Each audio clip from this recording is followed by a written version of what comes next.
spread across our country where our brave men and women of federal law enforcement are under organized attack. Right now, immigration and customs enforcement officers are facing a 1,200% increase in assaults, a 3,200% increase in vehicle rammings, and an 8,000% increase in death threats. ICE agents are faithfully enforcing federal law to protect the safety of the American people by removing criminal illegal aliens from our country, which is exactly what nearly 80 million Americans elected President Trump and Vice President J.D. Vance to do. Radicals in the Democrat Party are furious over this. They don't want our border secured or criminal illegal aliens being removed. As a result, Democrats are impeding immigration enforcement operations daily, creating extremely heightened and dangerous circumstances that make it nearly impossible for the men and women of law enforcement to simply do their jobs. Democrats are calling to defund federal law enforcement agencies who are protecting public safety. And Democrats are calling to abolish ICE and defund the police. That will never be allowed to happen under this president and vice president.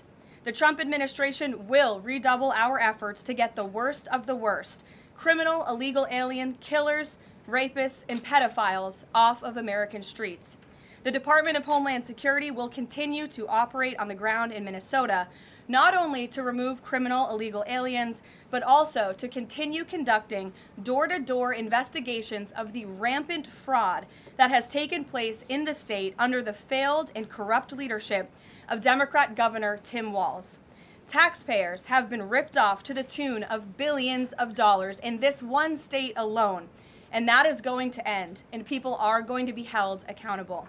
The Trump administration has activated thousands of federal agents, doubled the number of U.S. attorneys in the DOJ office in Minneapolis, and surged resources to hold fraudsters accountable and demand justice for law-abiding American taxpayers and citizens across our country. And that's what brings the Vice President out here with me today to discuss all the Trump administration is doing and to make an additional important announcement on this front. So please, Mr. Vice President, will be joining us now. Thank you, Carolyn. Thank you. Great. Well, good afternoon, everybody. And I want to echo some of what Carolyn said about what we're doing to combat the rampant fraud that exists in our immigration system, thanks to failed politicians and thanks to people who allowed the American taxpayer to be taken advantage of for far too long. I think it's important to understand why this matters to the American people. I am a father of 3 young kids, a lot of people in my generation. What is that going on there? Is that normal? Okay. CNN installed this broken camera just to throw me off my game, but it's not going to work. So here's the simple fact here. If you're a young parent struggling to afford childcare in the United States of America, there are programs that we have to make it easier for your kids to get in daycare, for your kids to get in preschool. Those programs should go to American citizens, not be defrauded by Somali immigrants and others. Make it hard for you to get the access to the resources you need. But number 2, making it easier for people who shouldn't even be in this country to fleece the United States and our taxpayers to begin with. We have actually activated a major interagency task force to make it possible to get to the heart of this fraud. We have Department of Agriculture resources that are focused on SNAP fraud so that people who need food benefits can get them, but illegal aliens and other fraudsters don't. We have over 1,500 subpoenas that the Department of Justice has issued to get to the heart of the fraud ring. We've done almost 100 indictments, mostly Somali immigrants, but also a few others. And of course, we're looking in with broad investigatory authority to a number of the instances of wrongdoing that we've seen in Minneapolis. But we also want to expand this. We know that the fraud isn't just happening in Minneapolis, it's also happening in states like Ohio. It's happening in states like California. And so what we're doing in order to help coordinate this remarkable interagency effort from the Trump administration, but also to make sure that we prosecute the bad guys and do it as swiftly and efficiently as possible, is we are creating a new Assistant Attorney General position who will have nationwide jurisdiction over the issue of fraud. Now, of course, that person's efforts will start and focus primarily in Minnesota, but it is going to be a nationwide effort because, unfortunately, the American people have been defrauded in a very nationwide way. I want to thank a couple of people for their cooperation, in particular Pam Bondi, our Attorney General, first of all, for getting a lot of resources to Minneapolis to start to investigate and prosecute this fraud, really at an industrial scale. We've never seen fraud like this in the history of our country. Pam has been doing a great job to get the resources there to uncover it, but importantly, creating a job like this often takes months, sometimes even longer. When we realized that we needed this Associate Attorney General position, Pam got this person up and running in about a week. We're going to make the nomination hopefully in the next few days. We'll obviously let you guys know who that is when we do it. I've talked to Senate Majority Leader John Thune, who has promised me swift confirmation for this official, but this is the person who is going to make sure that we stop defrauding the American people. And here's one final thing I'll say about this. I've heard a lot of people say that we need a special counsel to investigate fraud in the United States of America. I actually agree, and that's what this position does. It has all the benefits, all the resources, all the authority of a special counsel, but with two crucial differences. Number one, it will be run out of the White House under the supervision of me and the President of the United States. And number two, it's actually constitutionally legitimate. As you guys may know, the special counsel statute has some major constitutional questions. When we get the bad guys, we want to make sure we get them permanently and they don't have some legal technicality they can get out of, which is why we set it up as an Associate Attorney General. I'll take some questions, but I want to make just one final observation here. When I was actually walking out here, somebody sent me a photo of a CNN headline about what happened in Minneapolis. And this is the headline. I'm just going to read it. Outrage after ICE officer kills U.S. citizen in Minneapolis. Well, that's one way to put it, and that is the way that many people in the corporate media have put this attack over the last 24 hours. And I say attack very, very intentionally because this was an attack on federal law enforcement. This was an attack on law and order. This was an attack on the American people. The way that the media, by and large, has reported this story has been an absolute disgrace, and it puts our law enforcement officers at risk every single day. What that headline leaves out is the fact that that very ICE officer nearly had his life ended, dragged by a car 6 months ago, 33 stitches in his leg. So you think maybe he's a little bit sensitive about somebody ramming him with an automobile. What that headline leaves out is that that woman was there to interfere with a legitimate law enforcement operation in the United States of America. What that headline leaves out is that that woman is part of a broader left-wing network to attack, to dox, to assault, and to make it impossible for our ICE officers to do their job. If the media wants to tell the truth, they ought to tell the truth that a group of left-wing radicals have been working tirelessly, sometimes using domestic terror techniques to try to make it impossible for the President of the United States to do what the American people elected him to do, which is enforce our immigration laws. The President stands with ICE, I stand with ICE, we stand with all of our law enforcement officers. And part of that is recognizing that you people in the media, not everybody in this room, but many people in this room have been lying about this attack. She was trying to ram this guy with her car. He shot back. He defended himself. He's already been seriously wounded in law enforcement operations before, and everybody who's been repeating the lie that this is some innocent woman who was out for a drive in Minneapolis when a law enforcement officer shot at her, you should be ashamed of yourselves. Every single one of you. Questions? Thank you, Mr. Vice President. I wanted to read a quote from Tim Walz earlier today. He said, when things looked bleak, it was Minnesota's first that held the line for the nation on July 3rd, 1863, and I think we may be in that moment now. Can you comment on his rhetoric and Mayor Jacob Frey and whether they want to see unrest in Minneapolis? Well, that's very tough rhetoric from a guy who just quit because his fraudulent activities have been uncovered. Look, Tim Walz is a joke. His entire administration has been a joke. The idea that he's some sort of freedom fighter, he's not. He's a guy who has enabled fraud and maybe, in fact, has participated in fraud. That's what this new Assistant Attorney General position is going to find out. I don't care what Tim Walz says. I care about getting to the bottom of this fraud for the American people, and I care about enforcing the nation's immigration laws. That's what we're going to stay focused on. Unrelated question here. I mean, Democrats have accused ICE of murder. They've said they're targeting Americans. They told ICE to get the F out of Minnesota. this is going to stoke the fire against ICE agents, and you're talking about ICE agents right now and being concerned about them. What, if anything, is the administration going to do to make sure these folks are protected during these protests? But also, should DHS sort of revisit their procedures here? I mean, nobody wants to see an American killed. Are there changes that need to be made to make sure something like this doesn't happen again? Look, first of all, of course, nobody wants an American citizen to be killed. This is absolutely a tragedy, but it's a tragedy of the making of the far left. They have radicalized a very small segment of the population, taught them that ICE agents are engaging in wide-scale violation of people's rights.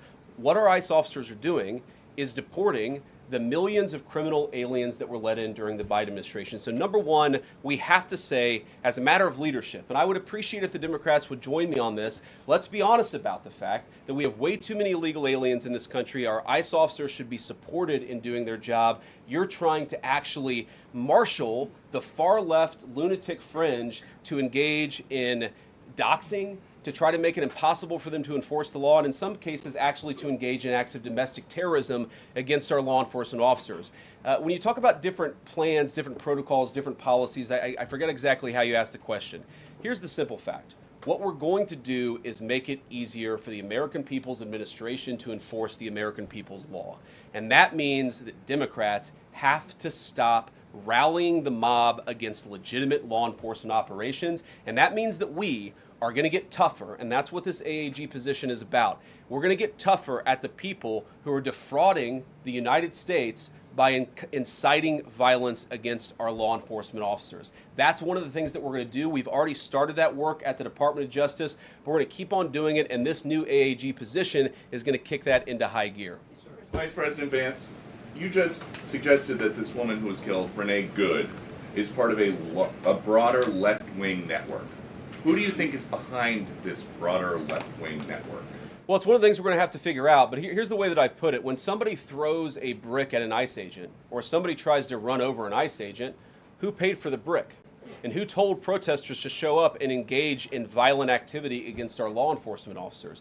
You see, just with this most recent terrible incident in Minneapolis, you see friends of this woman's or other people who are eyewitnesses saying basically that she was there to engage in obstruction of a legitimate law enforcement operation. How did she get there? How did she learn about this? There's an entire network, and frankly, some of the media are participating in it, that is trying to incite violence against our law enforcement officers. It's ridiculous, it's preposterous, and part of our investigatory work is getting to the bottom of it. Who's funding it? Who's supporting it? Who's cheerleading it? And of course, if there's illegal activity related to that, we're going to get to the bottom of that and prosecute it where we can. Vice President, thank you for taking questions today.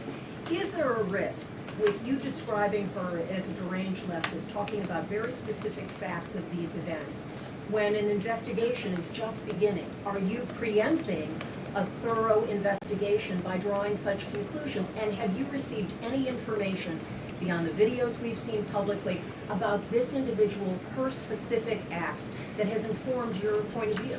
Well, first of all, the Department of Justice is going to investigate this. The Department of Homeland Security is already investigating this. But the simple fact is, what you see is what you get in this case. You have a woman who is trying to obstruct a legitimate law enforcement operation. Nobody debates that. You have a woman who aimed her car at a law enforcement officer and pressed on the accelerator. Nobody debates that. I can believe that her death is a tragedy, while also recognizing that it's a tragedy of her own making and a tragedy of the far left, who has marshaled an entire movement, a lunatic fringe, against our law enforcement officers. I think what is clearly happening here, and it's going to keep on happening unless the Democrats wake up and say, you know what, you don't have to agree with our immigration policies. You don't have to agree with what the president or the vice president believe about immigration enforcement, but why don't you take this to the ballot box? Why don't you vote? Why don't you organize? Instead, what some of them are doing is encouraging people to get violent with our law enforcement officials. It's disgraceful, and it's got to stop. Just to follow up on that question, and again, thank you for taking questions, Mr. Vice President. There's clearly a lot of emotion in Minnesota, across the country, over this incident. You're calling Renee Good a deranged leftist. There's been heated rhetoric that we've also heard from officials. What responsibility do you and the president have to diffuse some of the tension that we are seeing play out in Minnesota, bring down the temperature as this investigation is unfolding? What we have a responsibility to do is to protect the people who are enforcing the law and protect the country writ large. Whether you're Democrat or Republican, you deserve to have the people's laws enforced in the United States of America. Now again, I'm not happy that this woman lost her life. I'm not happy that this woman was there at a protest violating the law by interfering with a law enforcement action. I think that we can all recognize that the best way to turn down the temperature is to tell people to take their concerns about immigration policy to the ballot box. Stop assaulting and stop inciting violence against our law enforcement officers. That's the best way to take down the temperature. And we're not going to give in to terrorism on this. And that's exactly what's happening. People trying to antagonize, to commit acts of violence. They throw bricks at them. Sometimes they shoot at them. Sometimes they dox them. Sometimes they go to their place of residence and harass their families. This is classic terrorism. And we cannot say that when a far left fringe is inciting violence against our brave law enforcement officials, that we're no longer going to enforce the law. That's rewarding the very people who are engaged in this garbage. The actual reward that they just got is a new assistant attorney general who is going to prosecute and investigate this stuff even more aggressively than before. Yeah. Thanks for taking my question.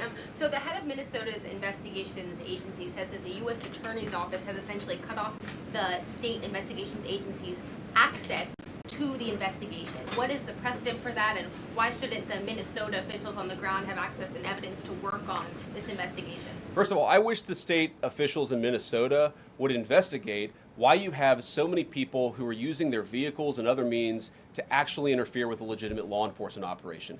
The precedent here is very simple. You have a federal law enforcement official engaging in federal law enforcement action. That's a federal issue. That guy is protected by absolute immunity. He was doing his job.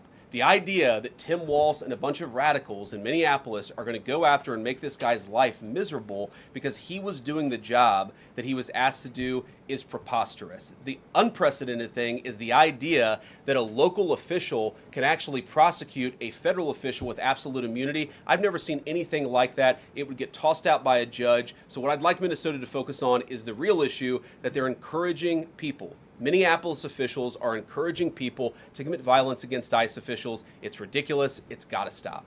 Go ahead. Mr. President, thank you. You said earlier that there's a left-wing network to attack, to dox, to assault, and make it impossible for ICE officers to do their job.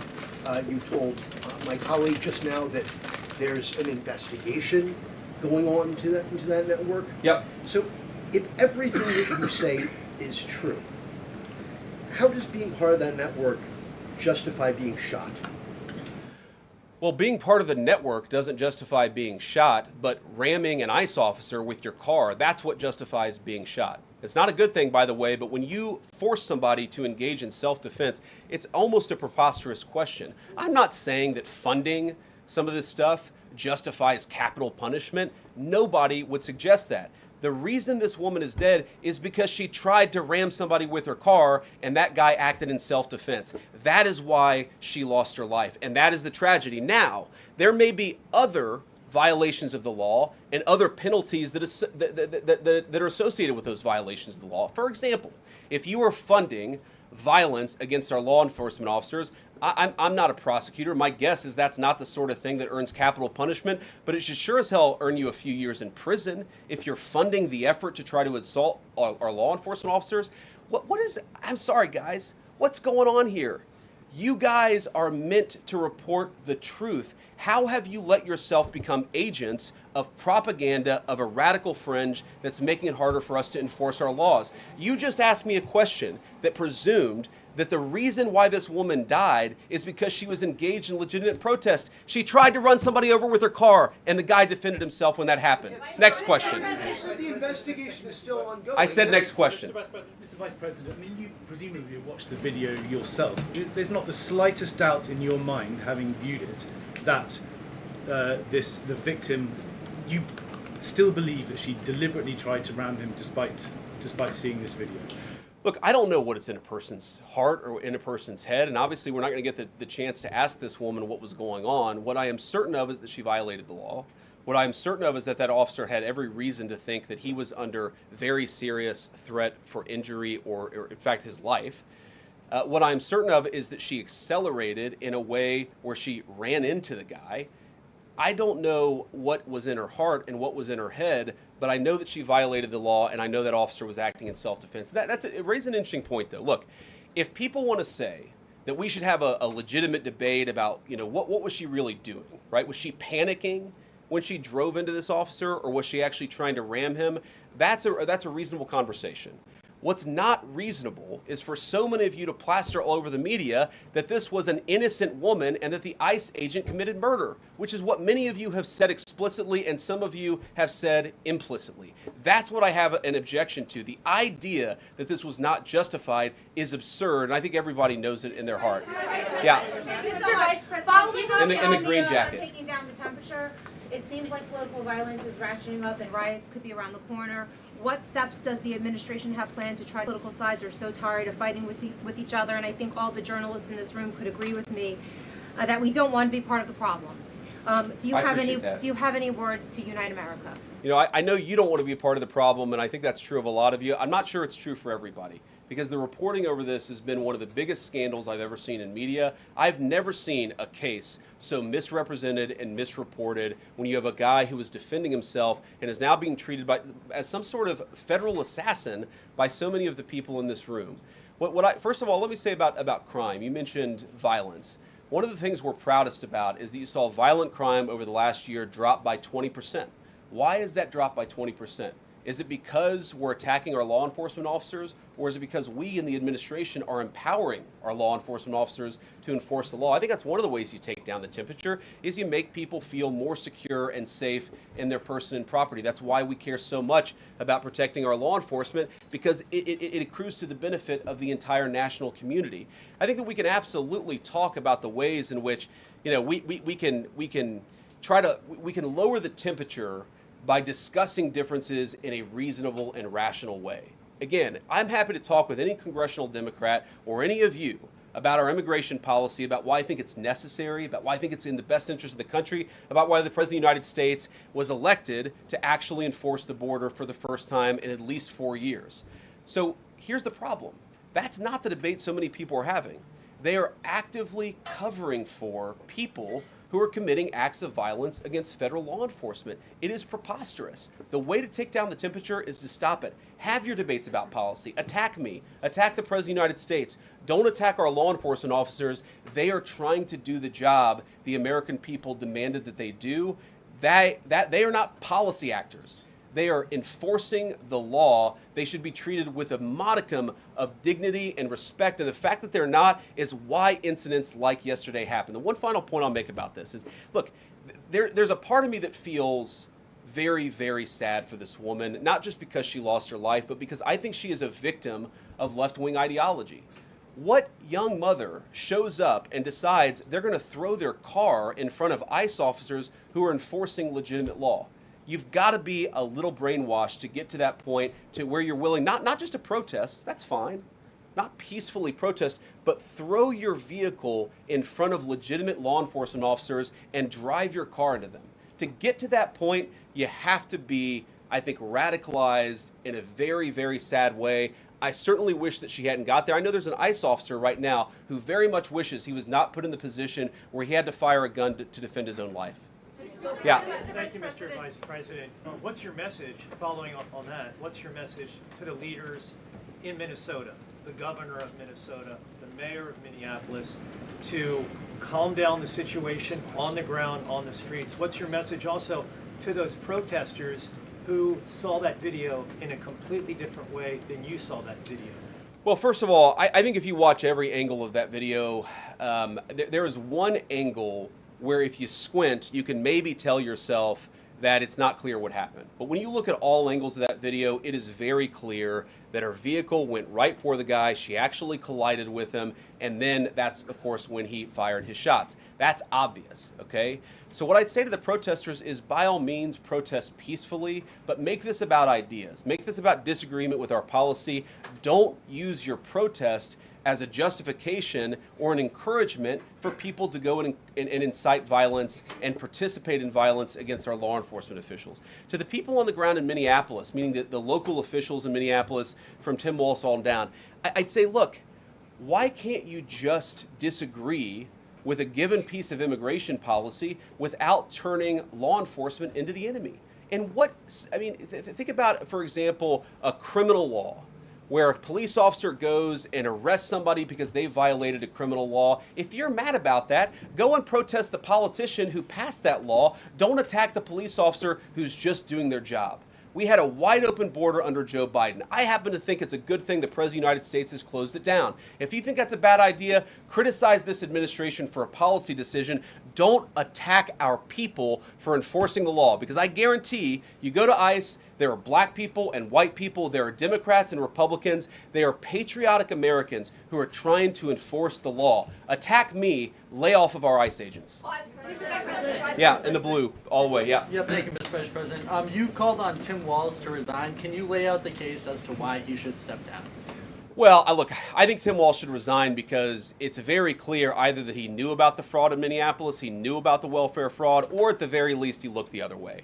I mean, this is not this is not like Lex Luthor, right? This is not movie villain fraud. This is the lowest IQ possible fraud. This is, we're going to take we're going to take the absence of kids and set up a daycare center where there are no children, and we're going to call our early childhood education center the Quality Learning Center.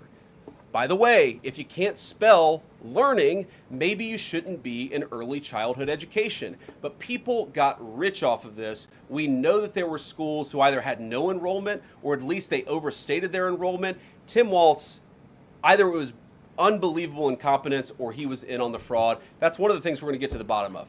Sir. Thank you, Mr. Vice President.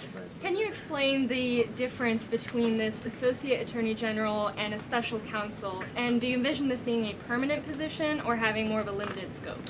Well, it's going to be permanent until we get to the bottom of what's going on, so I think it's going to last for at least the remainder of the administration. What's different about it from a special counsel is, if you remember, the Jack Smith case where the special counsel was found unconstitutional, one of the big issues there is that that person was not an appointed person, completely aside from all the other issues that the person was a lunatic and that the case had no merit. There was a fundamental constitutional issue, which is that he had not been appointed by the president and he had not been confirmed by the United States Senate. An assistant attorney general, what that's going to allow us to do is appoint this person, have them confirmed by the Senate. That's one difference. The more substantive difference is that this person is going to be part of a very broad interagency White House that's being led from the President of the United States on down. And that's going to give him the resources, the access to material and information to make this person more effective. I think a lot of people have asked, how are you really going to get to the heart of the fraud? We've been asking ourselves that question for the past couple of months,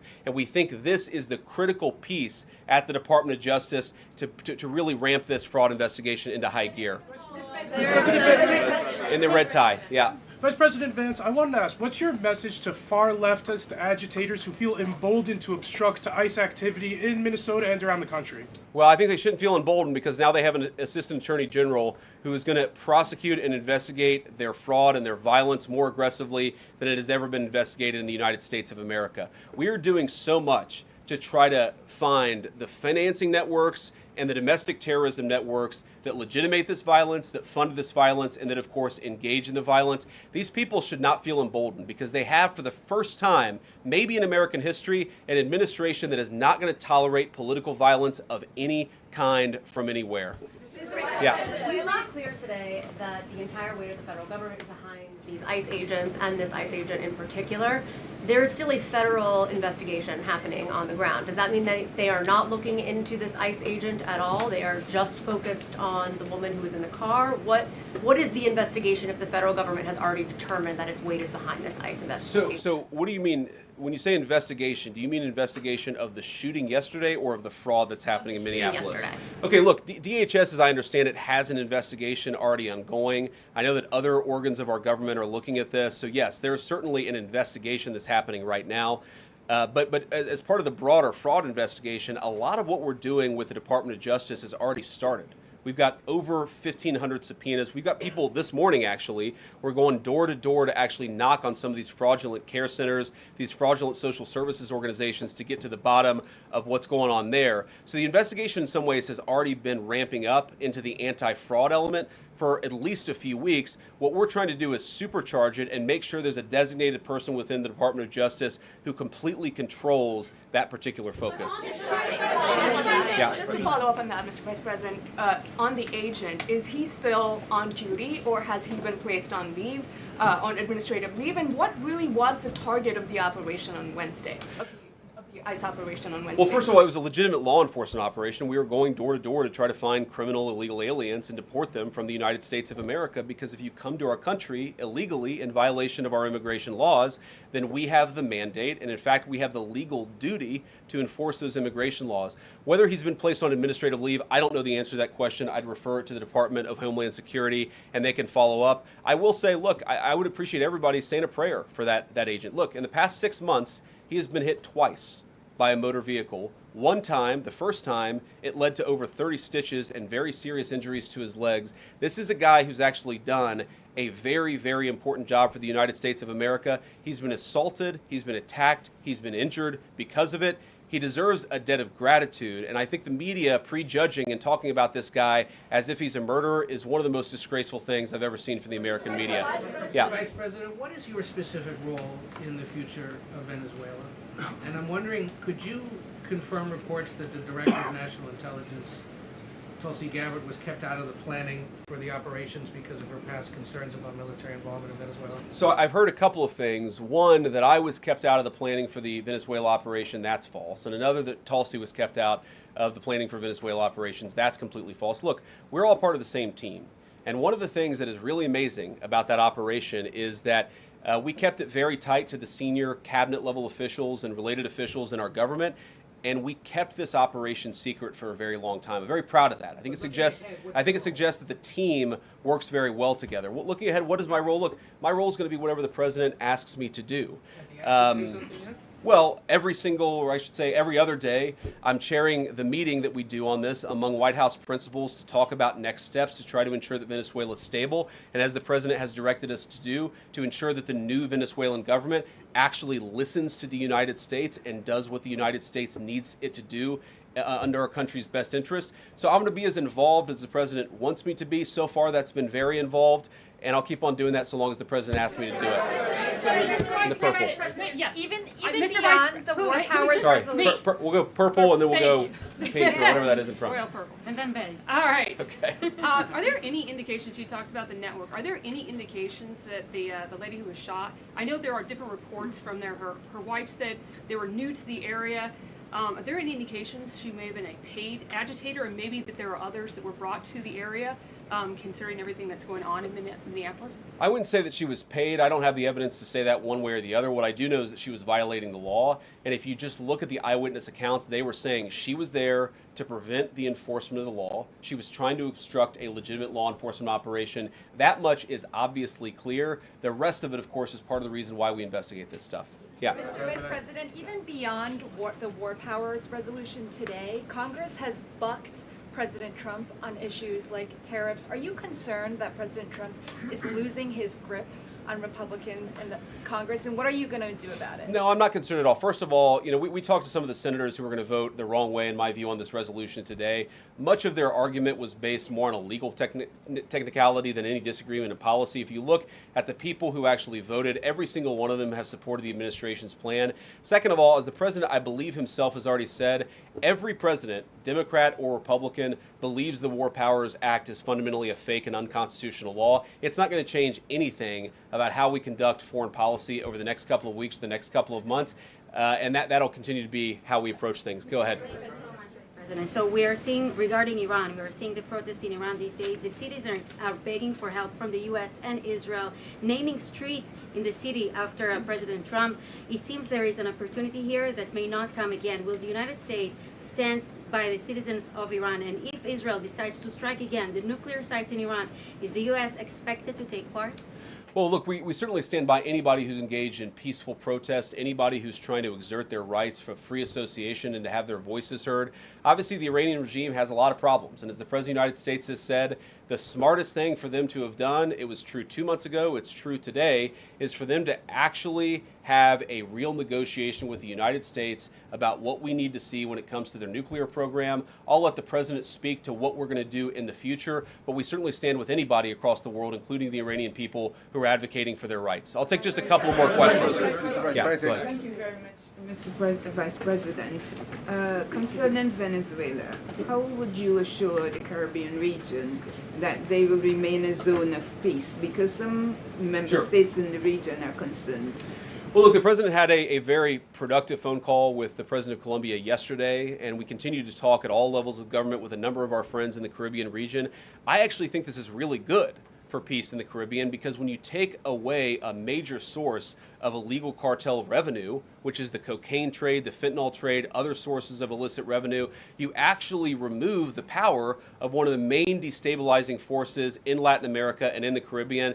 I really do think, look, we say it all the time, this is the president of peace. One of the ways that you establish peace in your own hemisphere is to make it clear that the United States is going to be respected, that the United States is willing to take power away from criminal cartel organizations and give it to legitimate governments. That's how we see the future of the Western Hemisphere, and we think it's going to be much more peaceful than it was certainly under Joe Biden. I'll take one more question. Go ahead. Mr. Vice President, thank you. On Greenland, do you have a message for European leaders? Many in Europe reject the idea that the island could be for sale.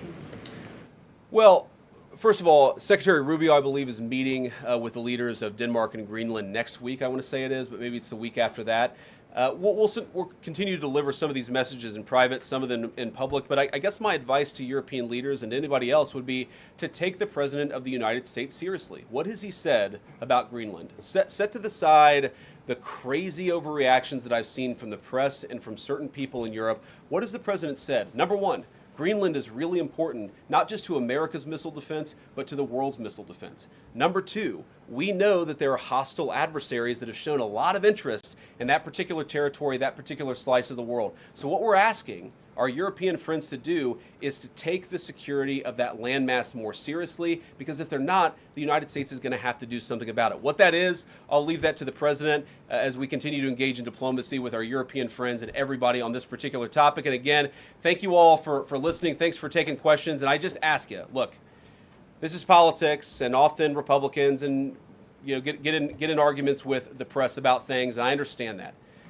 I think it's really irresponsible for you guys to go out there and imply or tell the American people that a guy who defended himself from being rammed by an automobile is guilty of murder. Be a little bit more careful. We're going to talk about toning down the temperature, which I know the President wants to do, and I certainly want to do. One of the ways we tone down the temperature is to have a media that tells the truth. I encourage you all to do that. God bless you. Happy New Year, guys.